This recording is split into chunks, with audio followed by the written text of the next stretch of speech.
Hi friends, எல்லோருக்கும் வணக்கம். எங்கள் வீட்டில் பொங்கல் செலிப்ரேஷன் எப்படி போச்சு அப்படின்றத தான் நான் உங்களோட ஷேர் பண்ணிக்க போகிறேன். அன்றைக்கி நாள் முழுவதும் நான் என்னெல்லாம் பண்ணேன் அப்படின்னு தான் உங்களோட ஷேர் பண்ணிக்க போகிறேன்.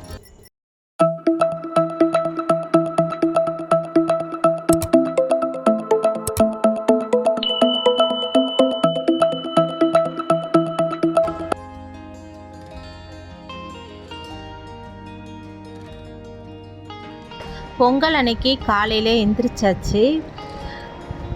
அதுக்கப்புறம் பார்த்திங்கன்னா வாசல்லாம் பெருக்கி கோலம் போட ஆரம்பிச்சிட்டேன். இது வந்து நான் கிடையாது, கீழே இப்போ புதுசாக கொடுத்தன வந்திருக்காங்க, அவங்க தான் போடுறாங்க கோலம். அவங்க கூட நான் கொஞ்சம் ஹெல்ப் பண்ணிகிட்டு இருந்தேன். கோலம் காலையில் நைட் ஆரம்பித்தோம், விடிய போட்டுட்ருந்தோம்.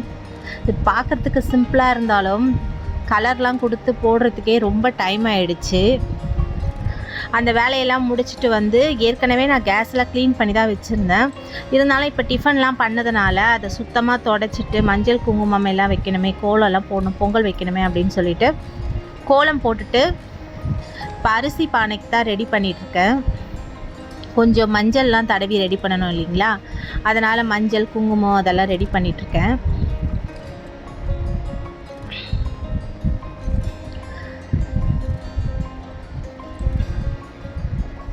நம்ம மண்ணடுப்பில் வைக்கலனாலும் நம்ம கேஸில் ப்ராப்பராக வைக்கணும் அப்படின்னு சொல்லிட்டு தான் கோலம்லாம் போட்டு அழகாக மஞ்சள் குங்குமம்லாம் வச்சு ரெடி பண்ணிகிட்டு இருந்தேன்.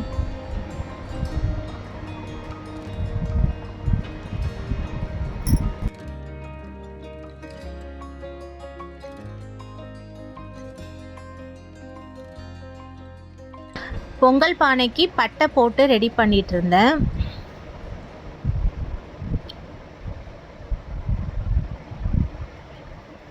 இப்போ நான் ஒரு உழக்கு தான் பொங்கல் வைக்க போகிறேன். எப்போவுமே பொங்கல் பார்த்திங்கன்னா இந்த மாதிரி பித்தளை பாத்திரத்தில் வச்சிங்கன்னா ரொம்ப நல்லது. ஏன்னா அலுமினியத்தில் வைக்கக்கூடாது அப்படின்னு சொல்கிறாங்க.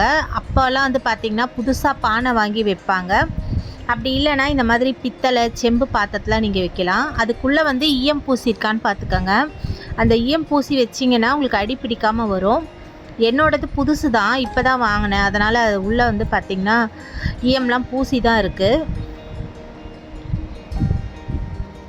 இப்போ ஃபர்ஸ்ட் பொங்கல் பானை வச்சுட்டு நம்ம தேவையான அளவு தண்ணி விட்டுக்கலாம். எப்போவுமே தண்ணி பார்த்திங்கன்னா ஃபுல்லாக தான் விடணும், நம்ம பாதி அந்த மாதிரி விடக்கூடாது.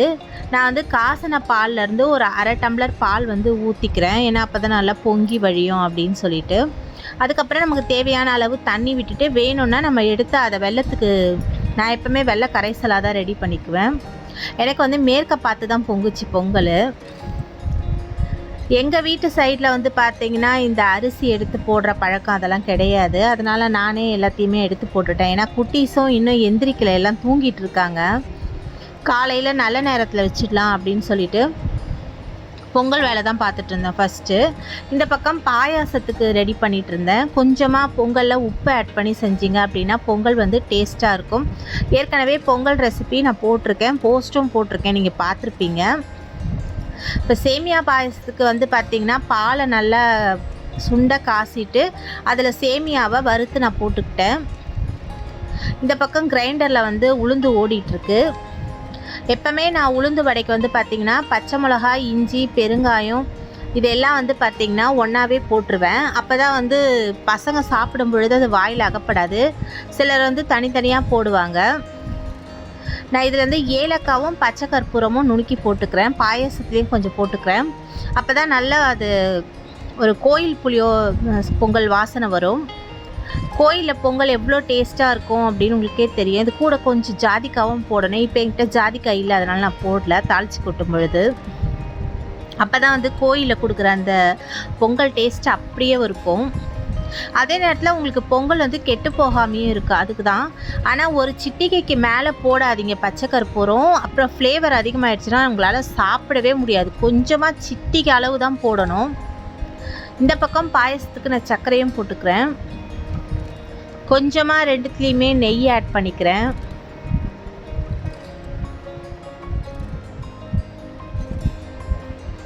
ஒலை வச்சுருந்தேன், அது காஞ்சிடுச்சான்னு பார்த்தேன், ஆனால் அது இன்னும் காயலை.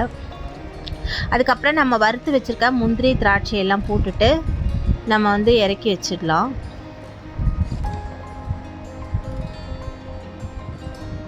பொங்கல் வந்து கொஞ்சம் தண்ணியாகவே இறக்கிக்கோங்க. ஏன்னா வந்து ரொம்ப திக்காக இறக்கிட்டீங்க அப்படின்னா ஆறுச்சுன்னா நீங்கள் ஈவினிங் சாப்பிட்றதுக்குள்ளே வந்து பார்த்திங்கன்னா அது கொஞ்சம் ரொம்ப இறுகி போயிடும். ஓரளவுக்கு தண்ணியாக இறக்கிக்கோங்க. இந்த பதத்துக்குள்ளேயே எங்களுக்கு கரெக்டாக தான் இருந்தது. பொரியலுக்கு வந்து நான் எல்லா காய்கறியும் சேர்த்து போட்டு ஒரு பொரியல் பண்ணிக்கிட்டேன். கத்திரிக்காய், மொச்சக்கொட்டை, அதுக்கப்புறம் கருணக்கிழங்கு, உருளைக்கிழங்கு அந்த மாதிரி ஒற்றைப்படையில் வர மாதிரி நான் பொரியல் பண்ணிவிட்டு, வடைக்கு மாவு அரைச்சிருந்தேன் பார்த்தீங்களா, அதில் வந்து வெங்காயத்தை இந்த மாதிரி பிழிஞ்சு போட்டுக்கோங்க. கொஞ்சமாக வெங்காயம் அரிஞ்சு அதில் உப்பு போட்டு வச்சிட்டிங்கன்னா தண்ணி விட்டுடும். இந்த தண்ணியை கூட நீங்கள் சாம்பாருக்கோ இல்லை பொரியலுக்கோ எதுக்கு வேணாலும் யூஸ் பண்ணிக்கலாம். இந்த மாதிரி போட்டிங்கன்னா உங்களுக்கு வந்து நல்லா உருட்டி போடுறதுக்கும் நல்லா பந்து மாதிரி வரும். வடை நல்லா சூப்பராக வந்திருந்தது.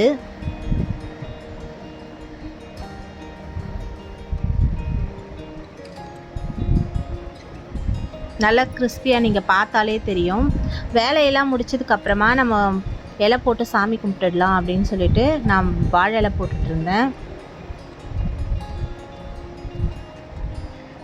இப்போவே தலைவாழையில தான் வந்து பார்த்திங்கன்னா சக்கரை பொங்கல்லாம் வைப்பாங்க. சக்கரை பொங்கல், வடை, பாயசம் அதெல்லாம் தலைவாழையில வச்சுட்டு நம்ம ரெடி பண்ணி வச்சுருக்க சாதம், சாம்பார், பொரியல் இதெல்லாம் வந்து பார்த்திங்கன்னா நான் சைடில் வச்சுக்கிட்டேன். அடுத்தடுத்து இருக்க இலையில வச்சுக்கிட்டேன்.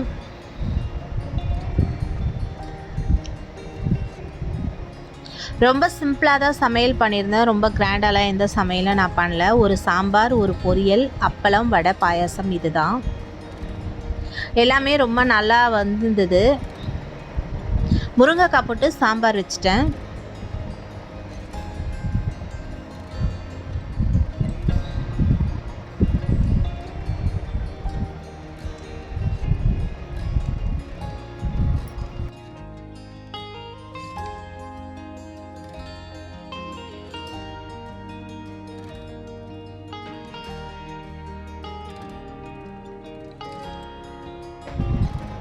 கற்பூரம் காமிச்சு தேங்காய் உடைச்சிக்கிட்டோம். நான் நிறைய வீடியோலேயே சொல்லியிருக்கேன், எப்போவுமே கற்பூரத்தை வெளியிலேருந்து ஏற்றி தான் உள்ளே கொண்டு வரணும். நம்ம அப்படியே வந்து சூரிய நாராயணருக்கும் காமிச்சிக்கிட்டேன். ஏன்னா வெளியே வச்சு தான் கும்பிடணும். ஆனால் எனக்கு வந்து அங்கே இடம் இல்லை அப்படின்றதுனால நான் உள்ளே இலை போட்டு சாமி கும்பிட்டுக்கிட்டேன். எப்போவுமே சக்கரை பொங்கல்லாம் வெளியே வச்சு தான் சூரியனுக்கு வச்சு தான் படைப்பாங்க. ஆனால் எனக்கு இட பிரச்சனையாக இருக்கிறதுனால நான் உள்ளே வச்சு சாமி கும்பிட்டுட்டு சூரியனுக்கு வந்து கற்பூரம் காமிச்சிக்கிட்டேன்.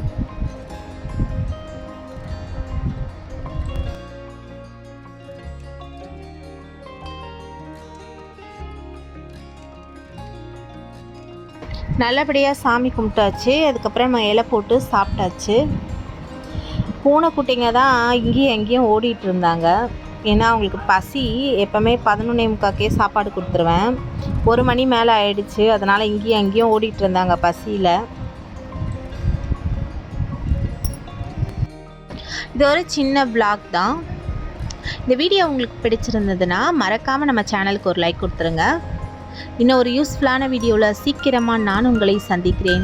தேங்க்யூ ஸோ மச் ஃபார் வாட்சிங் friends. Take care. Bye bye. Happy cooking.